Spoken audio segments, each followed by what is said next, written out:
नमस्कार, आप देख रहे हैं कोर्ट न्यूज़ बुलेटिन। मनोहरपुर में 10 साल की एक दिव्यांग बालिका के साथ गैंगरेप और हत्या के आरोप में उसी के भाई समेत 3 लोगों को गिरफ्तार किया गया है। ये बालिका 17 मई को टोडी के ईंट भट्टों से लापता हुई थी। 21 मई को मिश्रावास के जंगलों में इस बच्ची का शव मिला। एफएसएल टीम ने नमूने लिए। Mobile call detail, CCTV footage और पूछताछ के बाद पुलिस ने इसके भाई और उसके 2 साथियों को गिरफ्तार कर लिया। पुलिस के मुताबिक गैंगरेप के बाद इस मासूम की गला घोंटकर हत्या कर दी गई थी। बालिका का परिवार पिछले 3 साल से टोडी में ईंट भट्टे पर काम कर रहा था। ये बच्ची मानसिक रूप से कमजोर थी, इसलिए इसे घर वाले बोझ समझ रहे थे। पुलिस के मुताबिक इसका भाई और दोस्त इसे खत्म करने के लिए जंगल में लेकर गए थे। मारने से पहले इन्होंने उसके साथ ज्यादती की। 18 तारीख को बालिका के पिता के द्वारा थाने में मुकदमा दर्ज कराया गया। मुकदमा दर्ज होते ही बालिका की तलाश जारी की गई। तलाश में जो ईंट भट्टा जिस पे बालिका और उसका परिवार रहता है, वहाँ उसके आसपास का एरिया, फिर उसके जस्ट आगे पहाड़ी एरिया है, जंगल एरिया है, उस एरिया को तलाश किया गया। तो उस बालिका के कपड़े वहाँ मिले, चप्पल मिली। उस आधार पर उस डायरेक्शन में जाते हुए आगे जंगलात एरिया को काफ़ी सघन तलाश की गई। सघन तलाश के दौरान 21 तारीख को शाम को उस बालिका का शव वहाँ पे जंगल में मिला। शव मिलने के साथ साथ में हमने जो उस बस्ती में उस जो लेबर है, ईंट भट्टे पे काम करती है, उन सब लोगों से पूछताछ की गई। पूछताछ के आधार पे ये बात निकली कि इसमें इस पूरे घटनाक्रम में बालिका का भाई और उसके 3 दोस्त, वो लोग इसको लेके गए उस पहाड़ी एरिया में और वहाँ ले जा कर के पहले इनके द्वारा बलात्कार किया गया। बलात्कार के बाद में इसको गला घोंट करके मारा गया।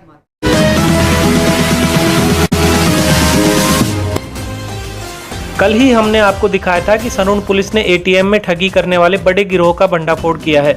ऐसे ही एटीएम ठग बानसूर में भी सक्रिय हैं। पिछले 6 दिन में 3 लोगों से ठगी कर 1,40,000 से ज्यादा रुपये पार कर लिए गए। लगातार होती वारदातों के बावजूद बानसूर पुलिस की निष्क्रियता के खिलाफ लोगों ने भिवाड़ी एसपी से शिकायत की है।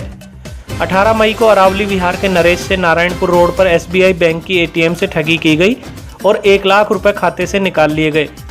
इससे पहले 17 मई को मुख्य बाजार में लगी एसबीआई की ही एटीएम पर बदमाशों ने 2 लोगों को भी शिकार बनाया। पीछे खड़े हुए व्यक्ति ने मेरा एटीएम निकाला मशीन से और मैंने कहा क्यों निकाला, तो वापस उसने लगा दिया, लेकिन उस टाइम में चेंज कर लिया उसने। वो मेरे को मैसेज आने के बाद 11:30 बजे मालूम पड़ा और मेरा एटीएम कार्ड बदली कर लिया, मेरे को पता भी नहीं पड़ा। मैं कैंटीन में सामान लेने गया था अपने सीएसडी कैंटीन में, वहाँ ये एटीएम काम नहीं किया, तब मुझे पता पड़ा।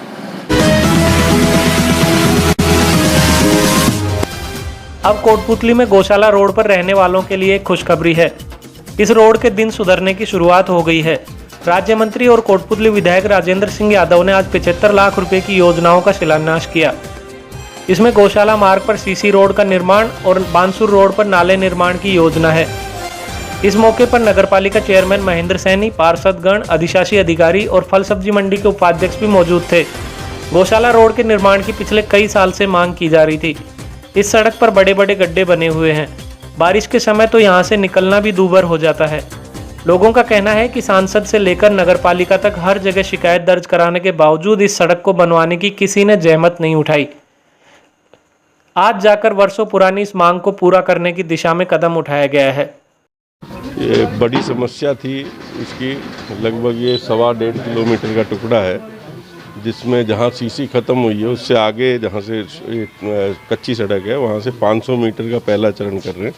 अगला 500 मीटर सोम मंगल तक दोबारा जो है दूसरा वर्क ऑर्डर बनवा के टेंडर निकलवा के इसको आगे पूरा पहुंचाया जाएगा। सड़क का मुद्दा है पुराना, मैं मानता हूं, कई बार समय के साथ चीज़ें नहीं हो पाती, कार्य योजना लगती है, कहीं ना कहीं जाते हैं, बीच में लॉकडाउन, उससे पहले जो समस्या थी, तो अभी सारी व्यवस्था सुचारू है और आने वाले टाइम में यहाँ पूरा जो पीड़ा है इस कॉलोनी की वो पूरी हो जाएगी, कहीं दिक्कत नहीं होगी। बरसों से इस सड़क के आसपास रहने वाले लोग इतने परेशान हो चुके हैं कि आज शिलान्यास से पहले उनका गुस्सा भी फूट पड़ा। राज्य मंत्री के पहुंचने से पहले ही विरोध कर रहे लोग भी इकट्ठा हो गए। लोग इतने गुस्से में थे कि उन्होंने सड़क बनने पर इसे खोद डालने का ऐलान कर दिया। ये रोड कहाँ से कहाँ तक निर्माण होगा इसका, ये बताओ। आखिरी तक बनेगी जितनी इसमें तो पट्टी काम में तो लग रहा है राम विहार से उन्होंने कदर इसकी सीमा तक। अरे तो आगे भी बन जाएगी यार। बाबू जी ऐसे काम नहीं है, परेशान है इसको। अरे सारी बनेगी, काम तो शुरू होने दो।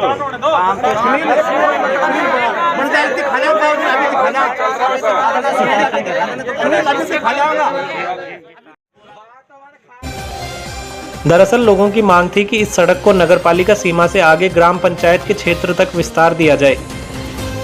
लोगों को डर था कि ये सीसी सड़क फिलहाल नगरपालिका सीमा तक ही बन रही है। बाद में जब मंत्री जी पहुंचे तो लोगों ने शिलान्यास से पहले उनकी बात सुनने की मांग की। काफी देर तक ये हंगामा चलता रहा। इसके बाद राज्य मंत्री ने उन्हें भरोसा दिलाया कि पंचायत क्षेत्र तक इस सड़क को विस्तार दे दिया जाएगा। इसके लिए अलग से टेंडर निकाला जाएगा। तो अपने भाई हैं, विरोध तो करेंगे, किसके पास जाएंगे? हम तो कोई, हम आपस में सुनने के लिए बैठे हैं, सारा परिवार है हमारा, कोई विरोध नहीं है। आपसी रोज हम लड़ते हैं, हम तो पड़ोसी हैं यहाँ, रोज हमारी कोई भी बात होती है, सुख की दुख की सारी हम तो घर बैठ के करते हैं। अरे भाई अपना बन जाएगा, टाइम पीरियड, काम जैसे ही खत्म होगा ये अगला काम शुरू हो जाएगा, काम बीच में नहीं रुकेगा।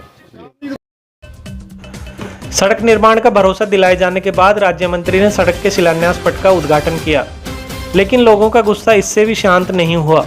उन्होंने करीब 1 किलोमीटर तक राज्य मंत्री को पैदल दौरा करवाकर इस सड़क की वास्तविक हालत से रूबरू करवाया।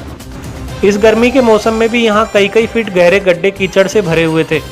लोगों का कहना है कि नाली न होने से सभी घरों का पानी सड़क पर इकट्ठा हो जाता है और बीते कई साल से सड़क न बनने की वजह से ये गड्ढे लगातार गहरे होते गए हैं। कई लोगों ने तो अब भी आरोप लगाया कि सड़क निर्माण की खानापूर्ति मात्र की जा रही है। हालांकि राज्य मंत्री ने आश्वासन दिया है कि अब इस सड़क के दिन सुधर जाएंगे। कोर्ट न्यूज के लिए महेंद्र सैनी की रिपोर्ट।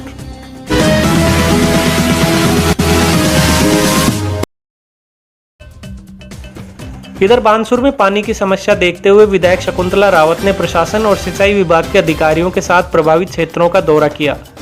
रामपुर, हाजीपुर, छीण, बड़ागांव, बिलाली, खरवा, जैतपुर समेत कई गांवों का दौरा किया गया। विधायक ने तुरंत प्रभाव से डैम बनाने की स्वीकृति जारी करवाई। इसके अलावा कई बोरवेलों को गहरा कराने के निर्देश भी दिए गए हैं। वाटरशेड, सिंचाई विभाग और नरेगा, हमने सभी को साथ में लिया कि कौन कौन सी जगह ऐसी हैं जहां पर अपन पानी को रोक सकते हैं, पानी व्यर्थ नहीं जाए। बारिश होती है और अब आजकल क्या है, पानी के बहाव के कारण सब नदी हो, चाहे तालाब हो, चाहे कोई सी भी जगह हो, बांध हो, वो सब ओवरफ्लो हो गए और वहाँ पानी रुकता नहीं है। तो पहले पानी रुकता था नदियों में, तालाबों में, तो उन चीज़ों से वाटर लेवल बढ़ता था। अब आज हमने ये सर्वे करवाई कि कितने अपन नरेगा से करवा सकते हैं, कितने बांध अपन वाटरशेड से करवा सकते हैं और कितने सिंचाई विभाग से, इरिगेशन से हम लोग बड़े बांध या एनीकट बनवा सकते हैं।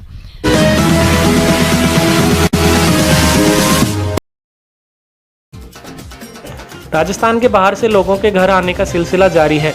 ऐसे में स्वास्थ्य विभाग ने इन लोगों के रैंडम सैंपल का फैसला किया है। नारेड़ा सामुदायिक स्वास्थ्य केंद्र पर भी आज 20 लोगों के रैंडम सैंपल लिए गए। सीएचसी प्रभारी doctor Rahul Sharma, lab technician Mukesh Swami, Pawan और अन्य स्वास्थ्य कर्मियों ने लोगों को कोरोना से बचाव के तरीके भी बताए।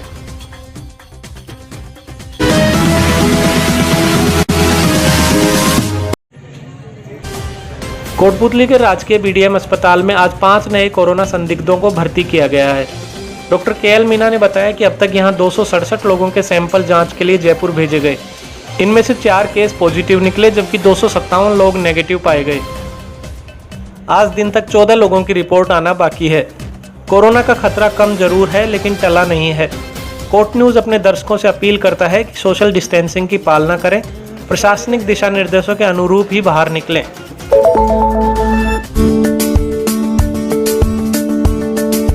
13 acres campus, more than 1200 students, 150 plus teachers and staff, state-of-the-art classrooms, classroom coaching for NEET, JEE.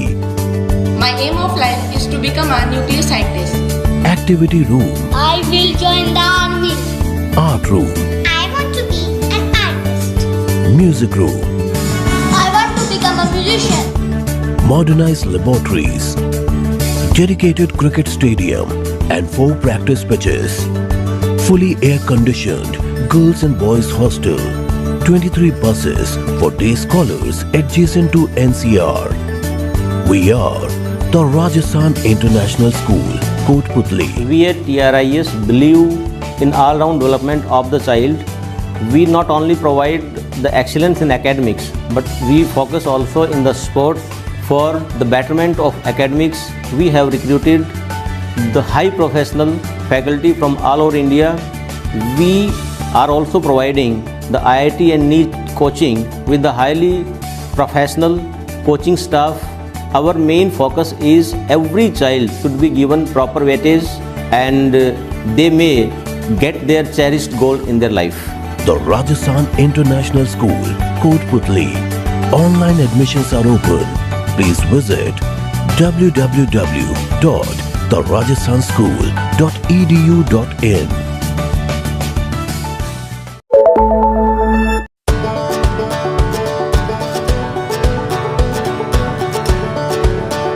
DPWS has left no stone unturned to bring to the doorstep of the learners an education cum extracurriculum package that would help them be future ready.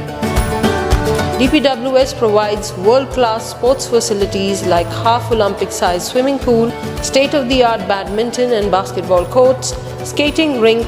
The school has GPRS-fitted buses. The school has blended learning with smart class facilities in each classroom. The music and instrumental classes have the latest technology. Children are taught guitar, congo, tabla, harmonium, and the list is endless. The art and craft classes help the children develop imagination and dexterity. The staff is highly experienced and well qualified to teach and impart knowledge to the 21st century learners.